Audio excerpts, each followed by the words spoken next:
Okay, सो थोड़े दिन पहले हमने एक वीडियो बनाई थी जिसमें मैंने आपको सैमसंग और गूगल की पार्टनरशिप के बारे में बताया था और उस वीडियो में हमने डिस्कस करा था कि कैसे सैमसंग गूगल की हेल्प कर रहा है अपनी कस्टम चिप्स को डिजाइन करने में। आज उसी स्टोरी को आगे बढ़ाते हैं क्योंकि गूगल ने पिक्सल 6 के रिगार्डिंग कुछ इन्फॉर्मेशन रिलीज करी है and there is a spoiler alert. सब कुछ पिक्सल 6 के बारे में अच्छा नहीं है। So let's look at the bigger picture. मैं नॉर्मल स्पेसिफिकेशंस के बारे में ज्यादा बात नहीं करूंगा, हम मुद्दे की बात पे आते हैं। गूगल का कस्टम मेड चिप जिसको कि गूगल बुलाता है टेंसर। टेंसर बेसिकली एक एसओसी है। इसके कंपोनेंट्स ऑल्दो क्लियर नहीं है कि किसने बनाए हैं। कुछ चीजें गूगल ने बनाई हैं, कुछ चीजें और कंपनीज ने बनाई है। पर एक मोबाइल का टीपीयू जो कि एआई ऑपरेशंस के लिए यूज होता है और वो टाइटन सिक्योरिटी वाली M2 चिप, ये दोनों ही चीजें गूगल ने खुद बनाई है। So finally Google pixel series को कम्पिटिटिव बनाने की कोशिश कर रहा है। कैसे? गूगल क्या कर रहा है, वो 2 पिक्सल्स को रिलीज करेगा और दोनों काफी डिफरेंट होंगे सो दैट कि वो अलग अलग प्राइस रेंज पे लोगों को टारगेट कर सके। पर आपको इस चीज से एप्पल की याद नहीं आ रही? क्योंकि ये चीज हम ऑलरेडी बहुत बार देख चुके हैं कि एप्पल भी इस टेक्निक को यूज कर रहा है। क्योंकि एप्पल ने भी बहुत सारे प्राइस ब्रैकेट्स पे आईफोन को रिलीज करा है। वो इसीलिए करा है ताकि लोगों को आईफोन इतना ज्यादा महंगा ना लगे। और दूसरा रीजन ये भी है कि एप्पल उन लोगों को भी टारगेट कर सके जो कि महंगे आईफोन्स को अफोर्ड नहीं कर सकते। और अब पिक्सल भी इसी सेम टेक्निक को यूज करने जा रहा है और गूगल ने खुद कहा है कि पिक्सल पहले एक प्रीमियम प्रोडक्ट नहीं था और अब हम पिक्चर चेंज करना चाहते हैं। मतलब इस बार बात कुछ और ही होगी। अब बात कुछ और होने का मतलब ये है कि प्राइसिंग की बात भी कुछ और ही होगी। मतलब इस बार ऑब्वियसली प्राइस जो है वो मेन स्ट्रीम तक पहुंच जाएगा, यानी कि $1000 से $1200 के आसपास प्राइस पहुंचेगा ही पहुंचेगा। अब इन फोन्स के लिए लोग इतने ज्यादा एक्साइटेड क्यों हो रहे हैं? वो इसलिए क्योंकि क्वालकॉम की ना प्रोसेसर्स के मामले में काइंड ऑफ एक मोनोपोली है और इस मोनोपोली का क्वालकॉम काफी सही यूज करता है। वो प्रोसेसर्स को महंगे भाव पे बेचता है और क्वालकॉम के चिप्स तो सारी कंपनीज ही खरीदती हैं, तो सबको बहुत ज्यादा वो महंगी पड़ती है। सो अब हर किसी को यही चाहिए कि क्वालकॉम की मोनोपोली को डिस्टर्ब करके वहां पे कोई ठोस कंपेटिटर आए एंड्रॉइड वाली फील्ड में। क्योंकि एप्पल चाहे क्वालकॉम से आगे है लेकिन उनका जो जॉनरा है वो कंप्लीटली डिफरेंट है। आप एप्पल और क्वालकॉम को स्मार्टफोन स्पेस में कंपेयर कर सकते हो, एंड्रॉइड स्पेस में कंपेयर नहीं कर सकते क्योंकि एंड्रॉइड स्पेस में तो ऑब्वियसली एप्पल एग्जिस्ट ही नहीं करता। एंड्रॉइड स्पेस में इस मोनोपोली को तोड़ने के लिए सैमसंग अपनी कोशिश कर रहा है।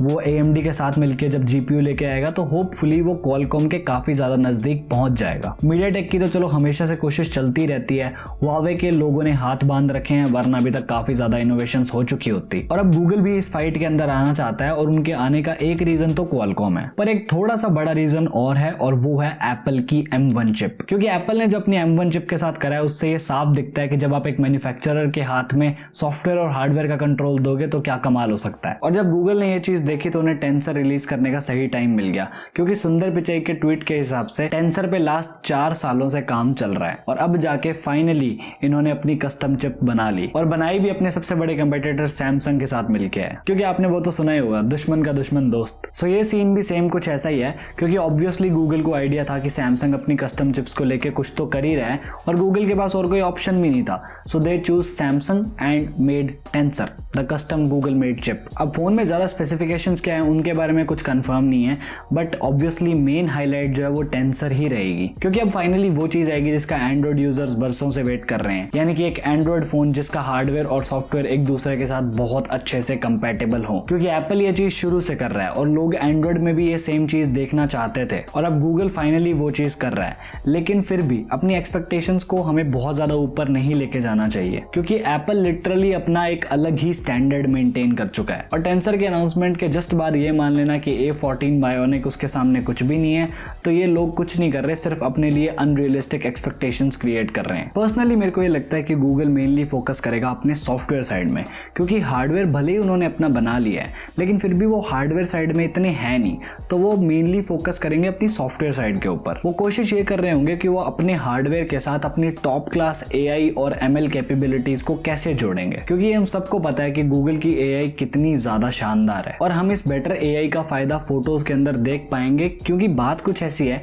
कि पिक्सल्स की जो फोटो क्वालिटी थी वो बहुत ही टॉप नॉच मानी जाती थी, लेकिन अब जो कंपेटिटर्स हैं वो ऑलमोस्ट सिमिलर चीजें डिलीवर कर पा रहे हैं and it's obvious that no king wants to lose its crown. तो गूगल अपने सारे एफर्ट्स डाल देगा उस चिप के अंदर सो दैट कि वो अपनी इमेज प्रोसेसिंग को और ज्यादा बेटर कर सके। पर चलो गूगल के फोटोग्राफी मैजिक पे तो हम फिर भी भरोसा कर सकते हैं, बट जहां बात आती है वीडियोग्राफी की वहां पे पिक्सल्स लिटरली बहुत लैग करते हैं। किसी को भी वो वीडियो क्वालिटी इंप्रेसिव नहीं लगी, मतलब वो इसीलिए नहीं लगी क्योंकि वो होती नहीं है इंप्रेसिव। और इस एस्पेक्ट में एप्पल के पास बहुत ही बड़ी एज है क्योंकि आईफोन्स की जो वीडियो क्वालिटी है वो आपको खुद को पता है एक्सेप्शनल है। पर इस वीडियोग्राफी वाली चीज के बारे में गूगल का कुछ कहना है, आओ जरा सुनते हैं। गूगल का ये कहना है कि जब हम एक कस्टम TPU Pixel 6 के अंदर लगाएंगे तो होगा ये, जो AI कैपेबिलिटीज गूगल अपनी फोटोज के ऊपर यूज करता था वही सेम गूगल वीडियो के एक एक फ्रेम के ऊपर भी यूज कर सकता है। सो गूगल के कहने का मतलब ये है कि अगर एक 30 FPS में बनी हुई 10 मिनट की वीडियो है तो होगा ये कि 1 सेकंड की वीडियो बनी है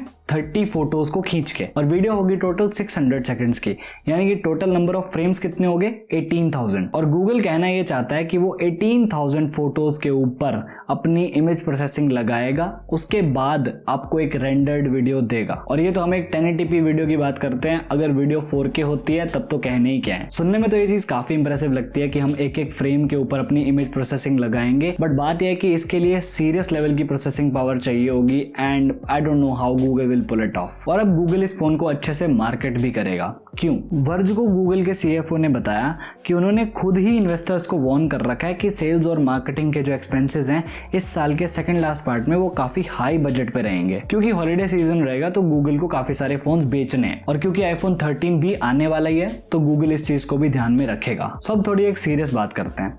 गूगल ने अपना एक कस्टम SoC बनाया, मतलब इन्होंने काफी सारे एलिमेंट्स लिए हैं अलग अलग जगह से और इन्होंने अपना सिलिकॉन जो है वो खुद बनाया है। इसका मतलब इन्होंने कोई अपना CPU और GPU खुद से नहीं बनाया। तो गूगल क्या कर रहा है, वो अपनी मशीन लर्निंग और AI वाली चीजों को मिला के किसी कॉर्टेक्स प्रोसेसर के साथ डाल रहा है या फिर किसी और GPU के साथ डाल रहा है, और गूगल फिर इन सारे कंपोनेंट्स को मिला के TPU के साथ मिलके SoC के ऊपर रखता है। तो इसमें जो वीडियो और फोटो वाली प्रोसेसिंग वाला जो एलिमेंट है वो तो है गूगल का, बाकी तो नहीं है। तो अब अगर गूगल ने लोगों को कन्विंस करना है इस फोन को खरीदने के लिए, तो वो ये थोड़ी ना बोल सकता है कि हाँ भाई इस फोन में AI और ML कैपेबिलिटीज बहुत ज्यादा अच्छी हैं, आओ हमारा फोन ले लो। ऐसे तो नहीं होता। एटलीस्ट ये चीज अभी तक तो सेंस नहीं बनाती कि आप AI के नाम पे फोन बेच रहे हो। और ऊपर से अक्टूबर तक iPhone 13 भी आ चुका होगा तो गूगल को टेंसर को बहुत अच्छा बनाना ही पड़ेगा। तो ये तो हो गया इनका डायरेक्ट कॉम्पिटिशन। उसके बाद थोड़े टाइम के अंदर अंदर क्वालकॉम भी नई चिप लेके आ जाएगा, फिर सैमसंग अपनी एक्सिनोस लेके आ जाएगा, फिर सैमसंग अपनी S22 सीरीज को भी लेके आ जाएगा।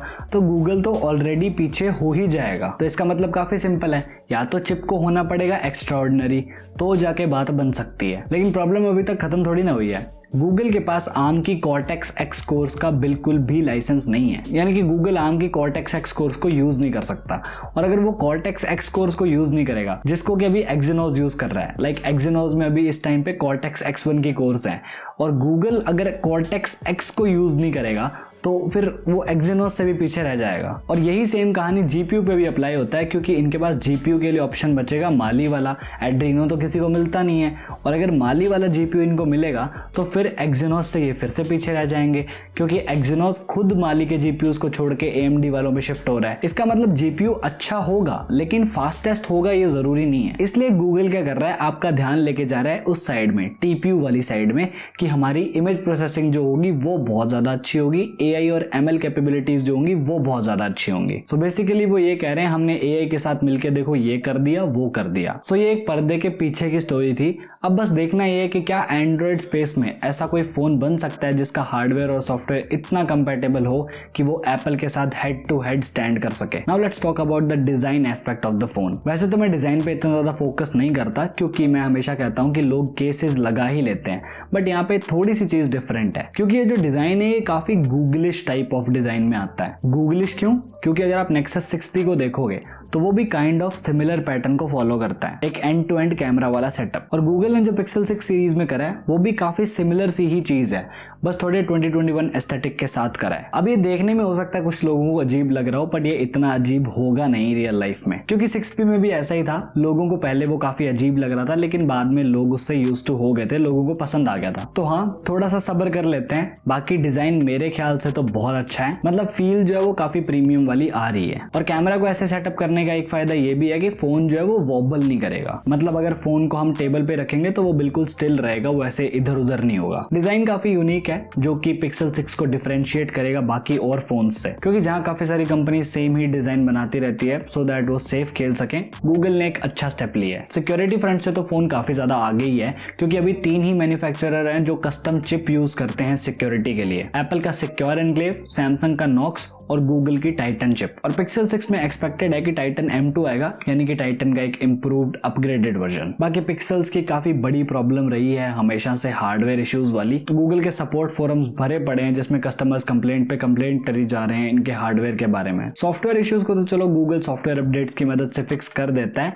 बट हार्डवेयर इश्यूज को गूगल फिक्स नहीं कर सकता ऑब्वियसली। सो होपफुली इस बार ऐसा कुछ ना हो और पिक्सल एक एक्सपेक्टेड गूगल फोन की तरह ही चले। बाकी एक बात तो सीधी सी ये भी है कि पिक्सल इंडिया में तो अवेलेबल होगा नहीं, तो हम तो यहाँ पे सिर्फ बातें ही कर सकते हैं। बाकी आज के लिए बातें हमने कर ली। So if you want to know the best smartphone for you, so the video is on the left. और अगर आपको बेसिक इन्वेस्टमेंट्स के बारे में सीखना है तो video is on the right. But for now this is it from my side. Thank you so much for watching. I am Divanshu and I am on leave till the next one. Bye bye.